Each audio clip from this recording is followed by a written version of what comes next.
मुख्यमंत्री योगी आदित्यनाथ ने अयोध्या में साफ कहा है कि वो सत्ता के लिए सियासत में नहीं आए हैं।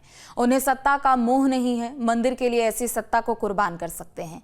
सीएम योगी शुक्रवार को अयोध्या के राजसदन में 2 दिवसीय साहित्य उत्सव टाइमलेस अयोध्या का उद्घाटन करने के बाद कार्यक्रम को संबोधित कर रहे थे। सीएम योगी ने कहा कि यूपी के लोग कहीं बाहर जाने पर खुद को उत्तर प्रदेश का बताने पर संकोच करते थे, पर अब वो गर्व से खुद को उत्तर प्रदेश का नागरिक बताते हैं। सीएम योगी ने विकसित अयोध्या का गुणगान करते हुए कहा कि अब अयोध्या पुरानी अयोध्या नहीं रही। यहाँ रोजगार बढ़े हैं, दर्शनार्थी बढ़े हैं और सुविधाएं भी बढ़ी है। देखिए खास पेशकश।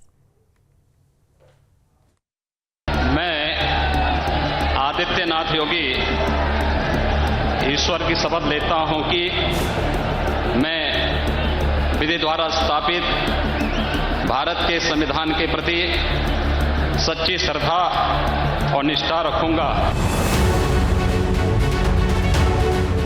योगी आदित्यनाथ ने 2017 में जब से सत्ता संभाली है, अयोध्या से उनका लगाव बढ़ता ही जा रहा है। चाहे चुनावी सभाएं हों, राम मंदिर से जुड़े कार्यक्रम हों या फिर दीपोत्सव कार्यक्रम, मुख्यमंत्री योगी हर मौके पर अयोध्या पहुंचना नहीं भूलते। शुक्रवार को अयोध्या पहुंचे योगी ने पहले हनुमानगढ़ी में दर्शन किए, फिर रामलला का दर्शन किया, फिर अयोध्या लिटरेचर फेस्टिवल में शामिल हुए, जहां सीएम ने ऐसी बात कह दी जिसने यूपी में कल्याण सिंह की सरकार की याद दिला दी।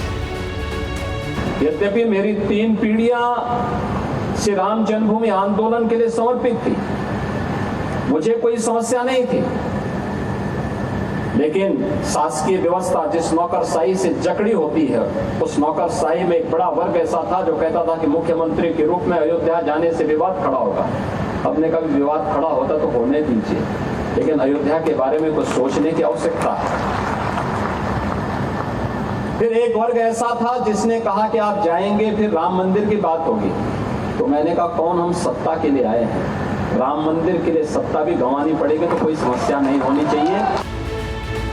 योगी ने बताया कि सत्ता में आने के बाद कैसे वो अयोध्या को उसका खोया सम्मान वापस दिलाने को लेकर दृढ़ संकल्प थे। लोग उस समय फिर इस कार्यक्रम के साथ जुड़े। मैंने से 19 अवस्थी से कहा, मैंने कहा पर चुपचाप जाकर के देखो दीपोत्सव का कार्यक्रम कैसे हो सकता है। और वे यहाँ आए, उन्होंने यहाँ सर्वे किया, उन्होंने कहा दीपोत्सव का आयोजन होना चाहिए। मैंने कहा मैं जाऊंगा, दीपोत्सव करते करते बीच में फिर राम मंदिर की बात उठेगी तो इसको क्या करेंगे।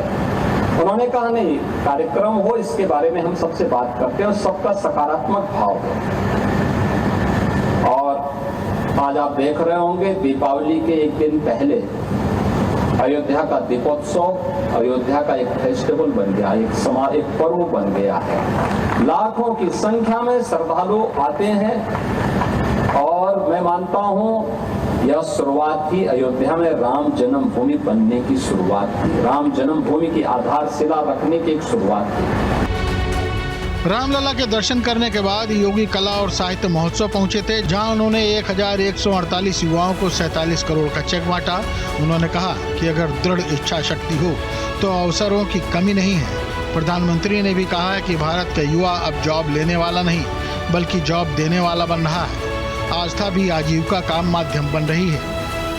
इस अवसर का लाभ लेकर के किसी ने होम स्टे के माध्यम से, किसी ने ई रिक्शा के माध्यम से, किसी ने होम स्टे के माध्यम से, किसी ने टैक्सी के माध्यम से, किसी ने नाव के माध्यम से, किसी ने किराना स्टोर के माध्यम से, किसी ने चाय और की दुकान के माध्यम से, किसी ने होटल के माध्यम से, किसी ने रेस्टोरेंट के माध्यम से, किसी ने दातून बेच करके, किसी ने बाइक से ही अतिरिक्त कमाई भी की है और तीर्थ यात्रियों की सेवा भी की है।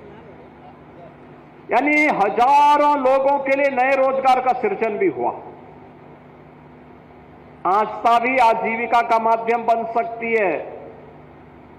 संस्कृति का पर्व भी रोजगार का पर्व बन सकता है। ये प्रधानमंत्री जी के विजन से आज साकार हुआ है। मुख्यमंत्री ने प्रदेश की तेजी से बढ़ती अर्थव्यवस्था पर भी फोकस किया और कहा कि पिछले 8 वर्षों में उत्तर प्रदेश ने अपनी अर्थव्यवस्था को तेजी से आगे बढ़ाया है। पिछले 8 वर्ष में उत्तर प्रदेश ने अपनी अर्थव्यवस्था को तेजी के साथ आगे बढ़ाया है।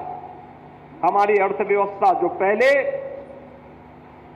8 वर्ष पहले 12,75,000 करोड़ रुपए की थी, आज वही बढ़कर के 27,51,000 करोड़ रुपए की हो चुकी है, यानी दुगने से अधिक। प्रति व्यक्ति आय 43,000 से बढ़कर के लगभग 1 लाख करोड़ की हो, 1 लाख हो चुकी है। प्रति व्यक्ति आय में भी दुगने से अधिक की वृद्धि हुई है। अयोध्या जिस तरह से चारों तरफ से सड़क मार्ग से जुड़ा हुआ है और अब तो इंटरनेशनल एयरपोर्ट भी काम कर रहा है, लिहाजा सुविधाओं के बढ़ने से अयोध्या में दर्शनार्थियों की संख्या भी बढ़ी है। और अयोध्या में तो अब कहना ही क्या है, अभी मैं जन्मभूमि दर्शन करके आ रहा हूं।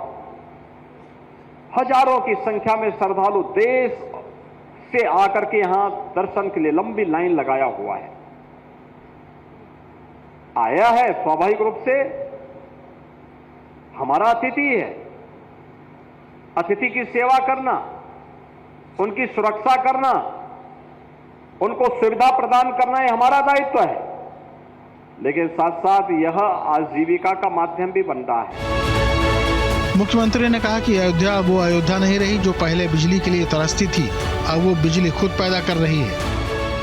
ये वही अयोध्या है जिसमें पहले बिजली आती नहीं थी, और आज हम कह रहे हैं कि नहीं, अयोध्या तो अपनी बिजली स्वयं पैदा करेगा। पहली सोलर सिटी ये देश की बनी है अयोध्या, जहां पर स्ट्रीट लाइट सोलर पैनल के माध्यम से जो बिजली पैदा होती है उससे जल रही है।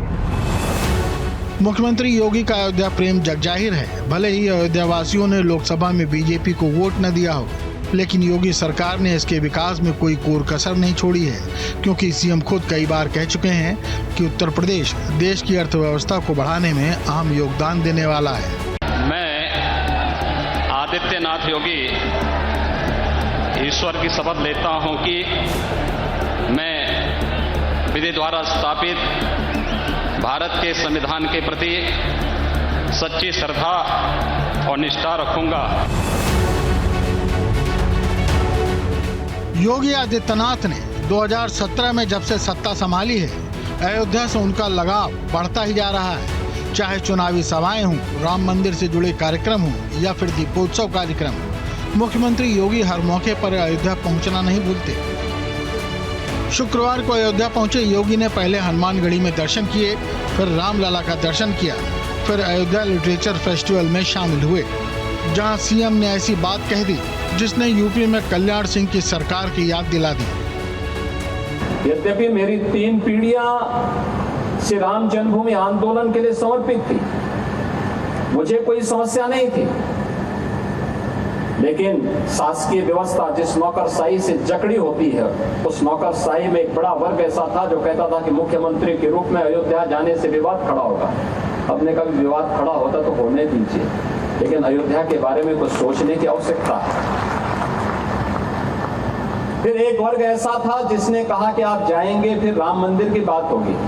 तो मैंने कहा कौन हम सत्ता के लिए आए हैं, राम मंदिर के लिए सत्ता भी गंवानी पड़ेगी तो कोई समस्या नहीं होनी चाहिए।